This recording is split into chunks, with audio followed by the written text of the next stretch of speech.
I usually fall in love with a person, but this time it's something else. Want to know what it is? It's a book. And yes, from time to time, I do mention books. And I am a reader, and I appreciate a book that teaches me something I didn't know. But this book is far beyond my expectations.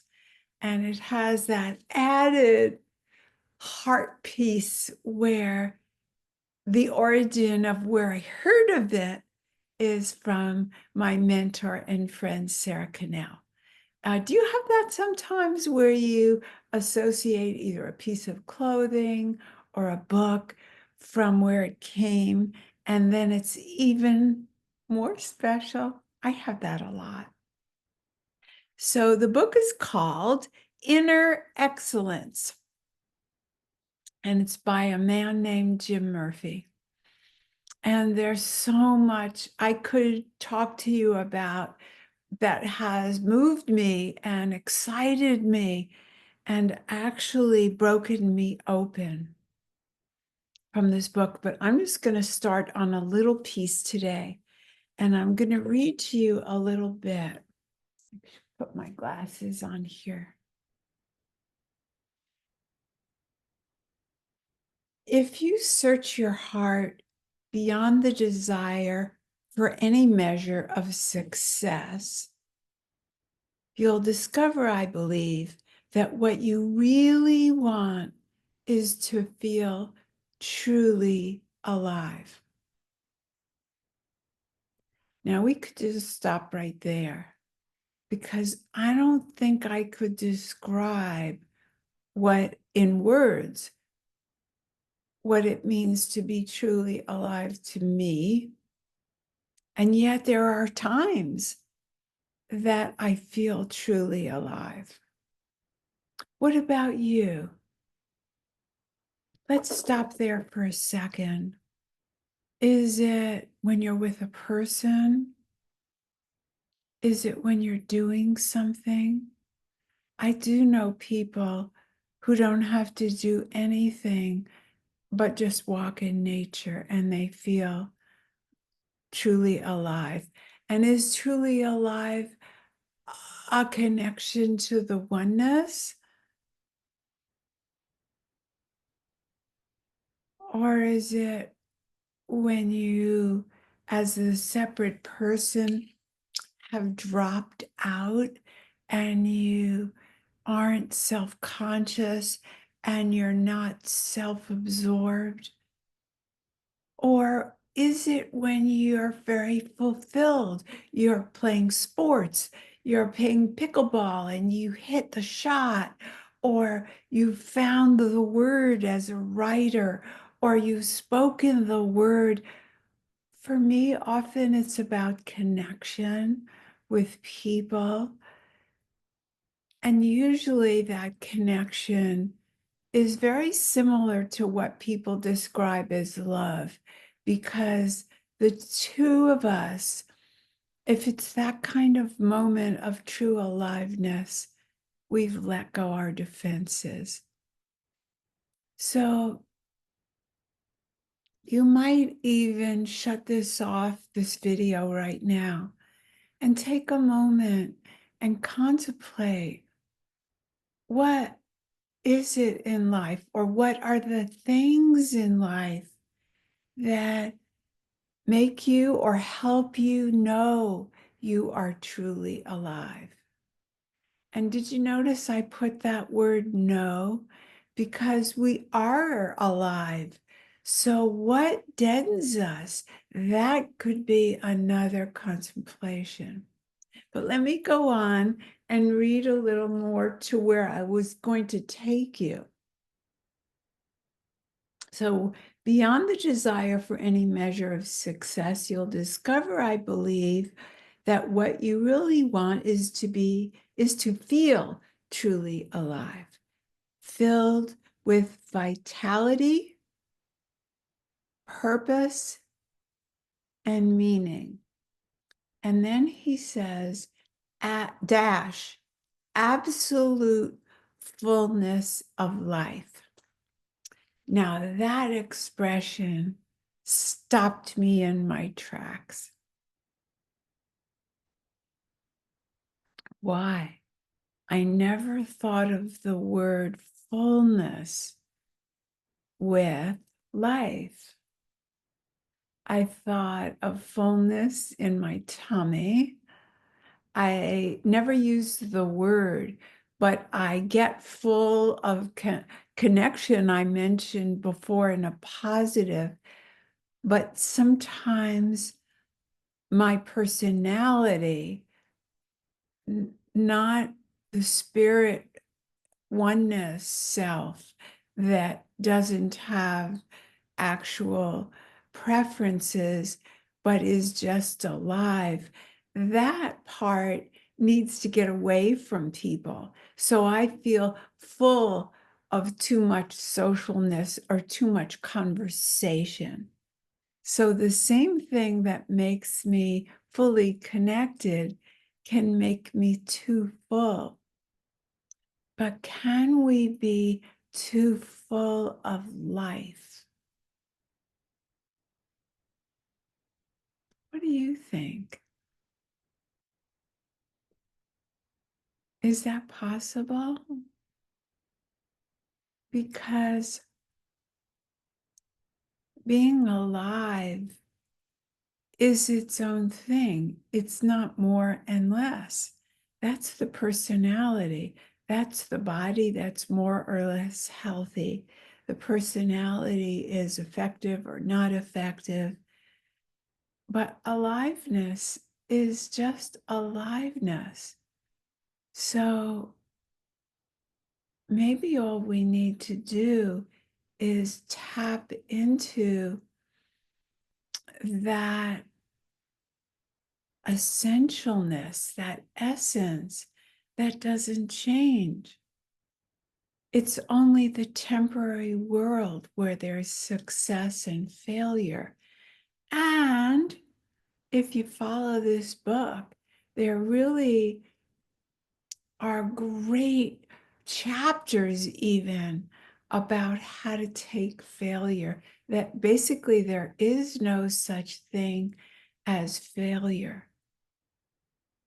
If we take failure as the isness and there's acceptance of what we can't control, then, as I say all the time, if we don't fight with what is,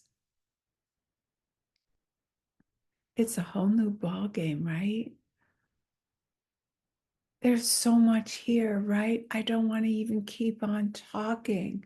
What if, let's each think of a failure, that quote unquote failure. I bet it isn't that hard to think of one. How many times have we broken our word or had a difficult moment that we blame ourselves, or we lied or cheated? I don't know about you, but I've done that in my life. Maybe I'm the only one, but lying. We can be truthful here. I've done every nasty thing that a person can do. I mean, not on the government level or, over another person. But if we're taking it on the continuum, been angry, been jealous, whatever we consider failure. Sometimes it's just a failure in a relationship or a failure. When I said just, I was thinking of the sports court, but it's just a failure in a sports court if you're not an athlete. That's a big deal if you're an athlete. You didn't do the move when it got to you. You didn't succeed. I don't want to talk sports because then I define the sport and I'm not even the person to talk sports, but you know what I mean. So do you have your failure in mind?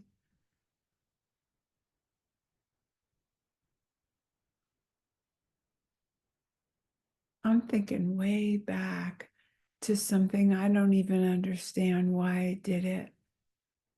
But I did something, took something from someone that wasn't mine.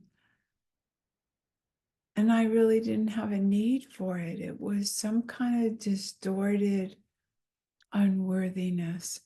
They thought a lot of me, and I wanted to prove them wrong. It was, I guess, what people call sabotage. And I'll come back to what Jim Murphy says, because I haven't really read those sections in depth, but I know one of the things he says that if we learn from it, it wasn't a failure. We could say Melissa's death was a failure because things could have been done if she did them, if she listened to her sister, if we had blah, blah, blah, blah, blah. But no, I never go there because of acceptance. I accept that Melissa's death is the way it was supposed to be.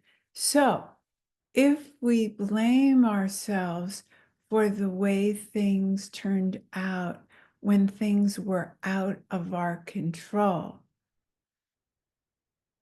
then it's very hard to learn. But I did learn from taking something that wasn't mine. It felt awful, but I don't think I would have learned had I not connected it with the outside and the inside always want to match. So if I believed I'm unworthy, I would have continued to do objectionable behaviors that reflected unworthiness, imagined unworthiness.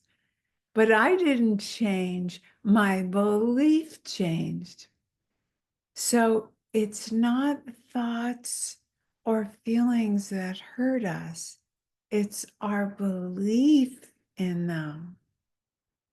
Can you try that on with your mistake or your belief in something that turned out as a failure? Can you try out your beliefs?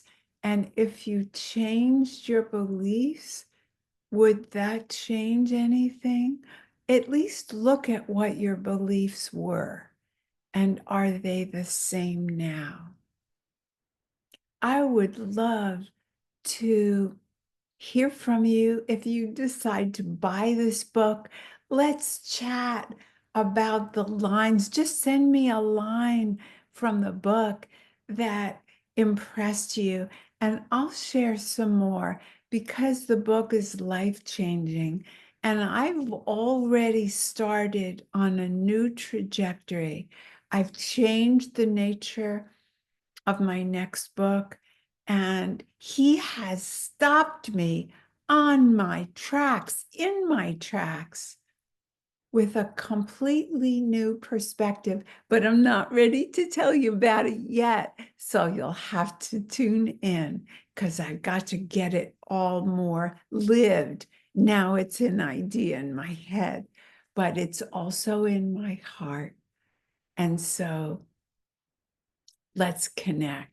And you can maybe guess what it might be about. That would be fun. I love hearing from me, and I love hearing from you because we can connect on this level where I share and you share.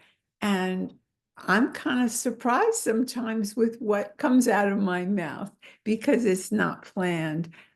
Maybe you'd like it better if it were planned, but it's just kind of an organic experience for me, visiting with you.